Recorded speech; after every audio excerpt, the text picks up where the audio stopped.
verdadeira, e o meu Pai é o agricultor. Todo ramo que estando em mim não der fruto, ele o corta, e tudo que dá fruto limpa, para que produza mais fruto ainda.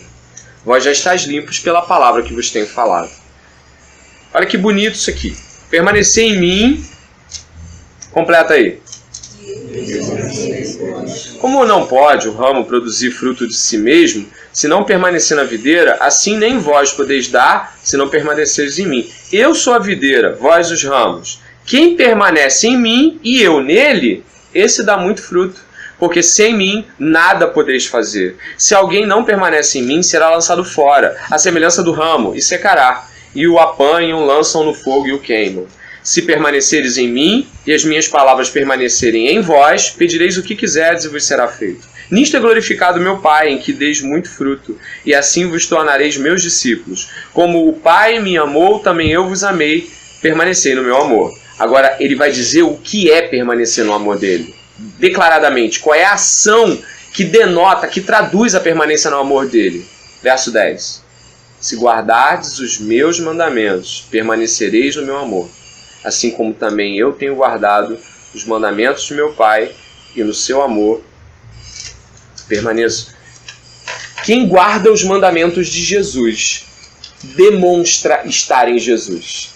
E eu garanto para você que com a jornada cristã que eu tenho vivido, eu não quero evocar a minha tradição pessoal não, mas eu tenho visto claramente que as pessoas que guardam os mandamentos de Jesus e os guardam verdadeiramente, elas são convertidas. Algumas pessoas conseguem guardar os mandamentos por um tempo, mas é uma ação humana, carnal, um esforço humano, mas chega um momento que você não aguenta mais. Se você é ímpio, se você não está em Cristo, chega um momento que isso estoura e você não quer mais ver Jesus nem pintado. E eu garanto para vocês, irmãos, se tem uma maneira de perceber se estamos em Cristo, é se guardamos os mandamentos dele. E diz no verso 11, tenho-vos dito essas coisas para que o meu gozo esteja em vós, e o vosso gozo, aí está falando de alegria, seja completo. Existe alegria em guardar os mandamentos de Jesus para aqueles que estão em Jesus. Então, como saber que estamos em Cristo e estamos somente em Cristo? Quando os mandamentos de Jesus Cristo nos trazem alegria, mesmo quando às vezes nos são penosos e custosos. Mas eles têm um fruto que nos alegra. Mesmo quando a sua execução nos faz chorar, existe um fruto que dá alegria. Portanto, quando falamos somente Cristo, sim, somente Cristo em tudo, somente Cristo como mediador, somente Cristo como uma medida para o casamento, somente Cristo como uma medida para os sentimentos, para ser traído, para ser mal falado, para ser maldito, para ser apedrejado, para isso. Para todas essas coisas, somente Cristo. E hoje eu acho que o que nos falta é um senso claro de que devemos ser Cristos e não apenas gostar dele. Não apenas devemos gostar de Jesus Cristo, admirar Jesus Cristo. Nós devemos gostar, admirar e ser. É para isso que fomos chamados. Você tocou no ponto aí, você brincou com a questão do Caio Fábio, né, da Jesus como chave hermenêutica. Esse é, como você falou, tem gente que gosta, né? Eu particularmente, a minha questão é se Jesus é a chave hermenêutica do Caio Fábio. Mas, enfim. Mas a questão é a seguinte, já que a gente entrou nesse tema de chave hermenêutica, eu acho importante voltar no ponto da suficiência da cruz, e aí como a gente lê a Bíblia. E aí a gente tem um problema hoje em dia que é a questão da teologia liberal. Porque quando você vai ler a Bíblia, e aí, por exemplo, eu uso óculos e estou vendo vários aqui que usam óculos. Então, quais são os óculos que eu coloco para ler a Bíblia? A partir de que eu leio a Bíblia? E aí volta para a questão da centralidade da cruz. Se eu leio a Bíblia com os óculos da cruz, então eu vou alcançar e entender aonde a narrativa dela quer chegar. Qual é o ápice da narrativa da Bíblia, que é a cruz. E aí qual é o problema da teologia liberal? É que ela troca, ela tira o óculos da cruz e coloca no lugar dele outras coisas. Coloca o óculos da fenomenologia, coloca o óculos do marxismo, coloca qualquer outro óculos para que eu passe a ler a Bíblia a partir de uma preconcepção humana. E aí eu vou cair na teologia liberal porque eu vou ter um problema, porque eu estou tirando o cerne da mensagem e estou substituindo por algum outro pressuposto. Então eu preciso olhar para a Escritura tendo a cruz como princípio, meio e fim, né? E aí tem uma expressão, volto ao livro que está aqui do Franklin Ferreira, que eu achei muito interessante, a expressão que ele usou, que ele disse que os braços da cruz se estendem por toda a Escritura, do início ao fim. Então é com os óculos da cruz, é tendo a cruz como meu pressuposto, como protagonista, tendo Jesus e este crucificado, é que eu vou conseguir alcançar a mensagem central da Bíblia. É que eu vou conseguir fazer uma hermenêutica ideal. É a partir disso.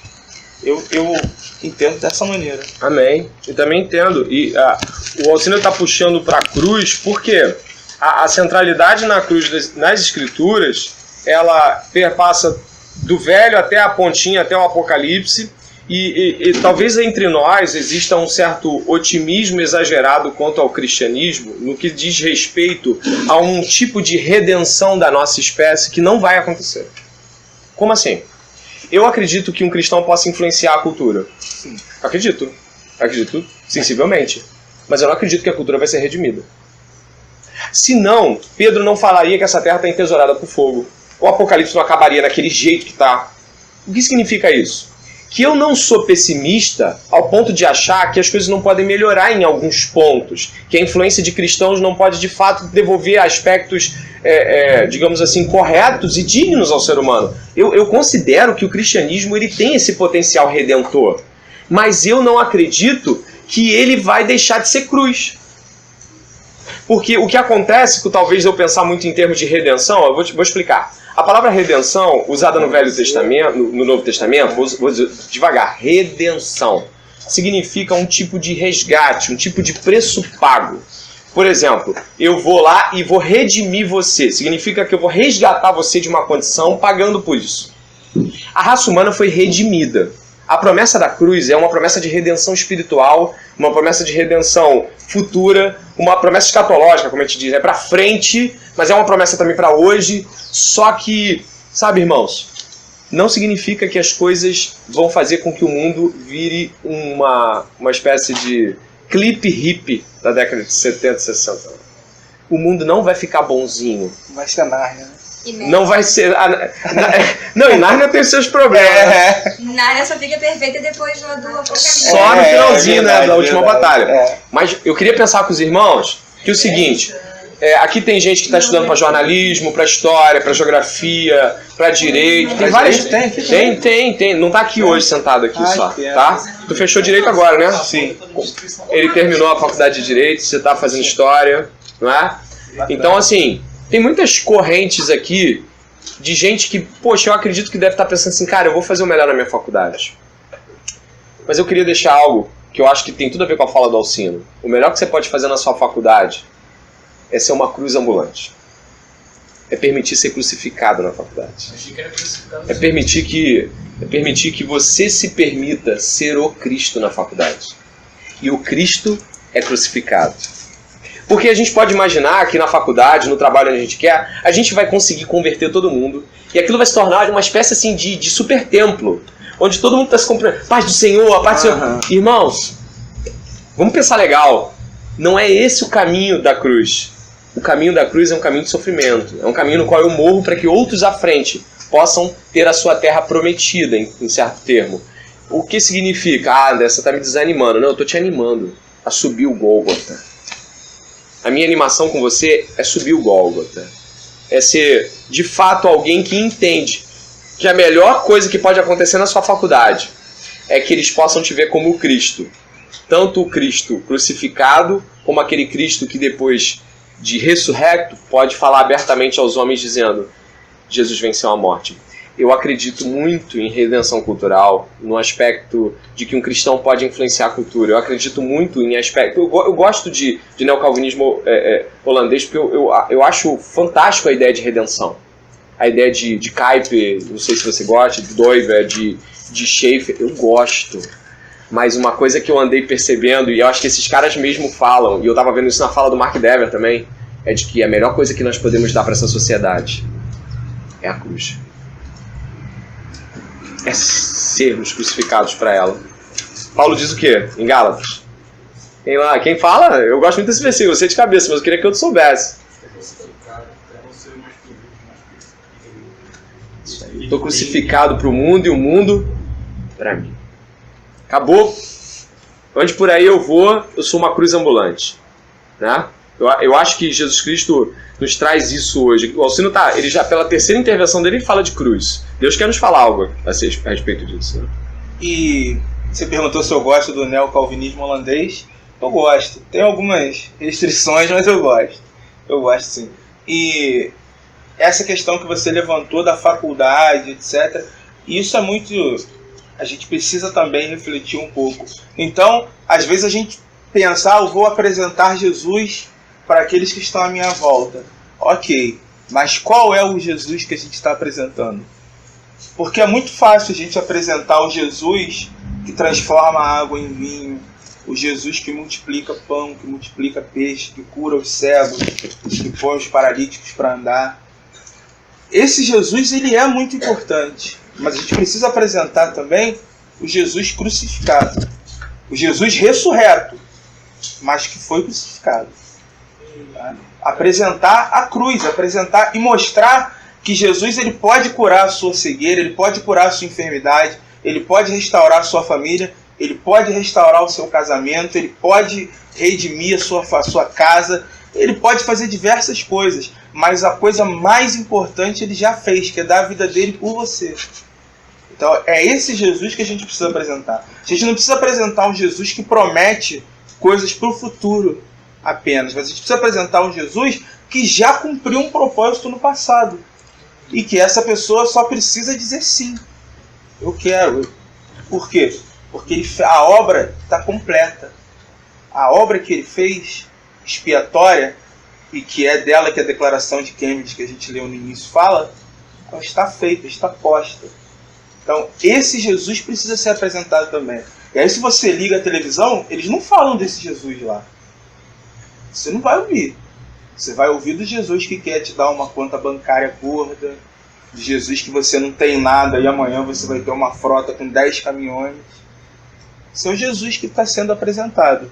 Mas nos 500 anos da Reforma Protestante, a gente precisa se lembrar do Jesus que fez a obra redentora da humanidade, que foi o segundo Adão.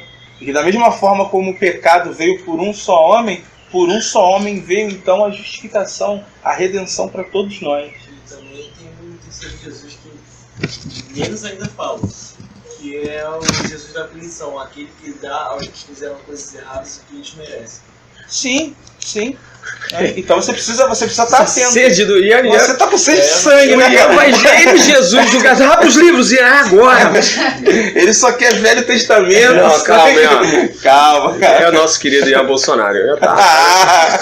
Fala. Já te dou outra. Ele fala sobre a centralidade e o pai da Isabela na palestra sobre a reforma mostrou que a universal colocou um sumo sacerdote, literalmente, para intermediar o povo e Deus. Não sabia, não. Eles tiraram. E vai totalmente É um contra. absurdo que eles tiraram. Mas como assim? Não entendi. Que é da Universal e eles se desculparam, porque...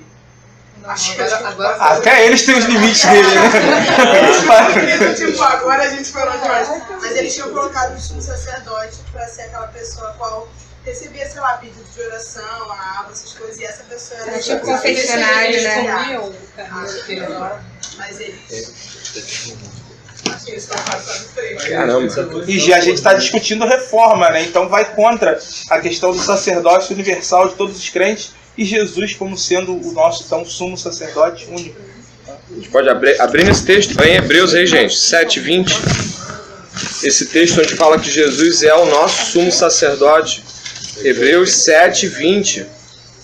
Sacerdócio de Jesus Cristo, né? O sacerdócio único e perfeito de Jesus Cristo. Hebreus 7:20. Hebreus 7:20. Show aí?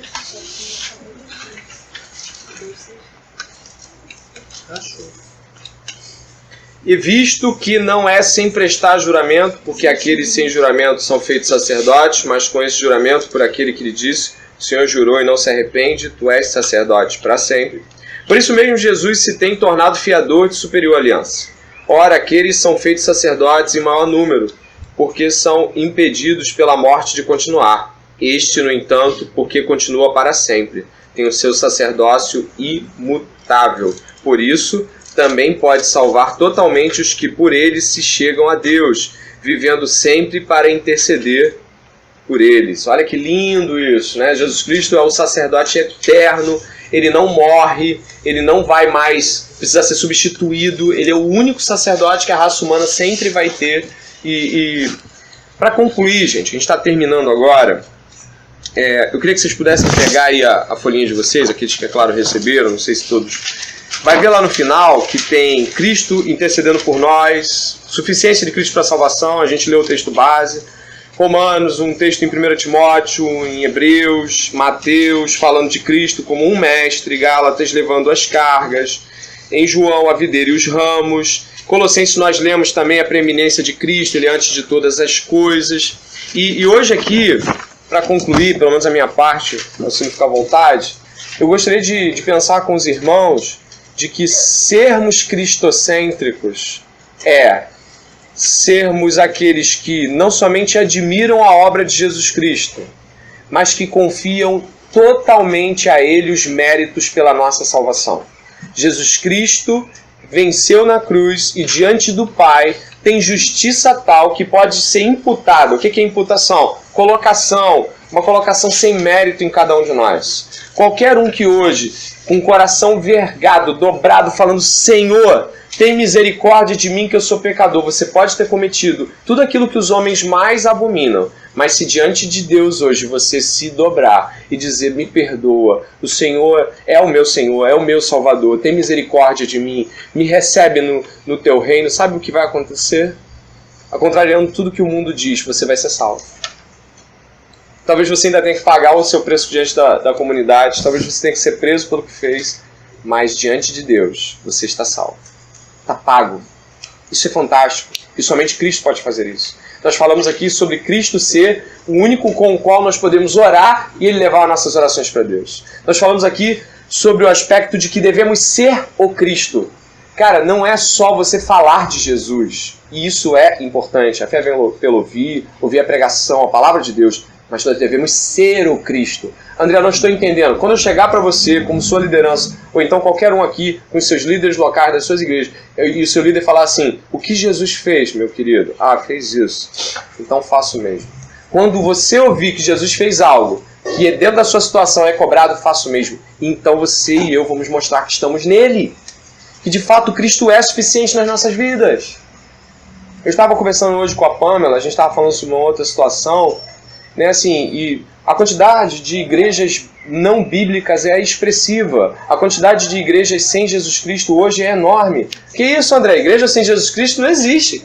Irmãos, existem ajuntamentos hoje no Brasil, em centenas de milhares de ajuntamentos cristãos, que não falam mais da cruz e não falam que Jesus é todo suficiente para tudo.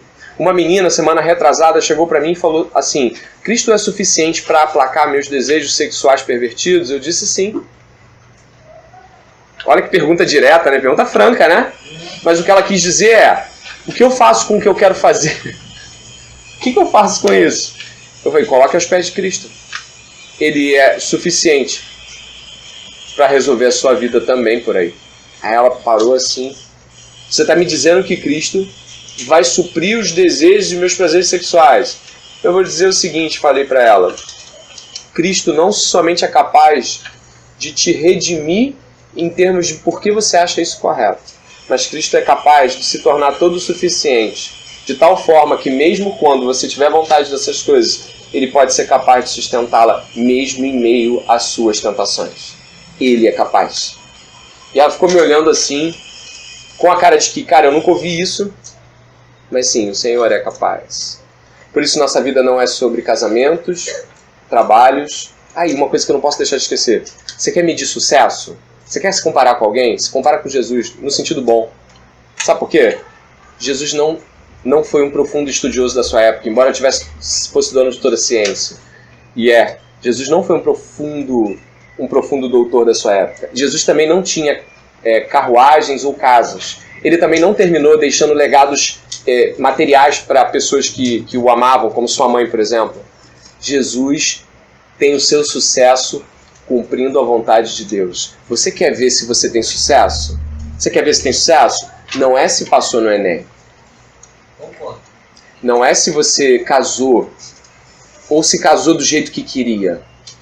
Não é se você é bonito ou esteticamente como você gostaria que as coisas fossem para você. Você quer saber qual é a medida do sucesso? Jesus. Se Jesus não é a sua e nem a minha medida de sucesso, não estamos nele. Não se engane, não estamos nele. Estamos buscando o que todos buscam. A medida de sucesso é a cruz. O parâmetro se as coisas estão indo bem para mim. Mas eu tenho 28 anos e não me casei. E isso é uma vontade, um desejo ou um sucesso? Existe fracasso em não se casar com 28 anos? Você está entendendo onde eu quero chegar, né? Existe fracasso em não ter feito uma faculdade? Existe fracasso em não ter uma casa própria? Existe fracasso em não ter um carro? Qual é a medida do fracasso? Bom, a medida do fracasso é não ser o Cristo. Essa é a medida do fracasso. Amém, irmãos? A medida do fracasso é não ser o Cristo. Essa é a medida. Se vier choramingar pro meu lado e dizer assim, você está chorando por quê? Porque eu queria tanto, tá todo mundo namorando. É sério. E? Sei o quê? Isso é tristeza? Porque se for tristeza a gente chora junto. Eu também tenho um negócio aí pra chorar contigo. Mas isso é sobre sucesso? Isso é sobre o quê? Sim, suas considerações aí. Então é isso, eu acho que o André sintetizou bem aí no final. E voltando ao que ele falou no início dessa fala dele agora, a questão de nós então termos Cristo como centro para a glória de Deus. Nós estamos estudando os 5 solas, e os 5 solas são exatamente isso. É quando eu creio no que a Escritura diz, que Cristo é o único mediador e que pela graça dele, por meio da fé, eu posso ser salvo. E tudo isso para a glória de Deus. Então é sola Escritura, solos Cristo, sola gratia, sola fide e só deu glória. Então que a gente possa recolocar Jesus no centro da nossa vida, no centro da nossa existência, no centro das nossas relações, no centro da nossa fé, no centro da nossa leitura bíblica, no centro da nossa devoção. Que seja somente Cristo, não nós, mas Cristo sempre. Não eu, mas o Senhor. E aí eu queria terminar com as palavras de Paulo. Importa que eu diminua e que ele cresça. Quanto mais ele cresce, mais é somente Cristo na minha vida. E para ser somente Cristo, ele precisa crescer, mas eu preciso diminuir também. Então sejamos menos, como você falou, egoístas, né? Ou seja, voltados para o nosso próprio ego. E nos voltemos mais para Cristo. E isso é somente Cristo, isso é solos Cristo. É viver uma vida completamente centrada naquilo que ele fez, naquilo que ele é. E olhar sempre para ele, ter ele como nosso alvo, ter ele como nosso tudo. E aí todas as demais coisas serão acrescentadas. É isso que eu queria deixar no final. Queria agradecer mais uma vez a vocês. Eu falei no começo, o pessoal brincou, mas eu realmente já acompanhava com a Minical pela internet. Estou realmente muito feliz de estar aqui, pretendo vir outras vezes para aprender com vocês também, com todos. Tenho certeza que todos têm muito a ensinar. Tá? Para quem não me conhece ainda, eu acabei não me apresentando. Você percebeu? Pois é. Esqueci, que eu estava muito ansioso. Gente. Meu nome é Alcino Júnior, para quem não me conhece, eu desenvolvo. Eu trabalho na igreja onde eu congrego, né? Sou professor de escola dominical. Eu desenvolvo um trabalho na internet voltado para teologia e questões políticas também. Hoje em dia eu venho escrevendo menos por falta de tempo. Às vezes quando eu coloco alguma coisinha lá. E tem um trabalho também na área da questão do arminianismo. Né? Tem alguns grupos de estudo na internet, então foi eu que criei. Então, sim, vai ser um prazer conhecer cada um de vocês melhor. Já conheci alguns eu até tenho no Facebook, já tenho o André, tenho a Isabela, tenho o Felipe e alguns outros também. Então, assim, vai ser um prazer conhecer todos vocês. Fiquei muito feliz. Espero que eu tenha conseguido contribuir de alguma forma para clarear alguma coisa, contribuir de alguma forma para que vocês terem um melhor entendimento. Saio daqui muito edificado. Espero que tenha podido edificar também a vocês. E agradecer e dizer que vocês vão me ver aqui outras vezes para aprender com vocês. Dessa vez sentado aí, ouvindo e aprendendo, porque é sempre muito bom estar aqui. Eu vim semana passada, vim hoje de novo. Só que você veio em Genebra, né? Eu vim em Genebra. É à hoje eu tô noite. aqui, exatamente. Hoje eu tô aqui mais entre arminianos, então eu tô mais, né? Ih, ó, não é assim não. Você também não ia, rapaz. Então, mas eu sei que aqui perto tem gente arminiana, então eu tô tranquilo, pois é, tô tranquilo. Então eu queria agradecer a vocês, tá? E é isso, gente. Obrigado. Deus abençoe. Privilégio nosso. Temos hábito aqui.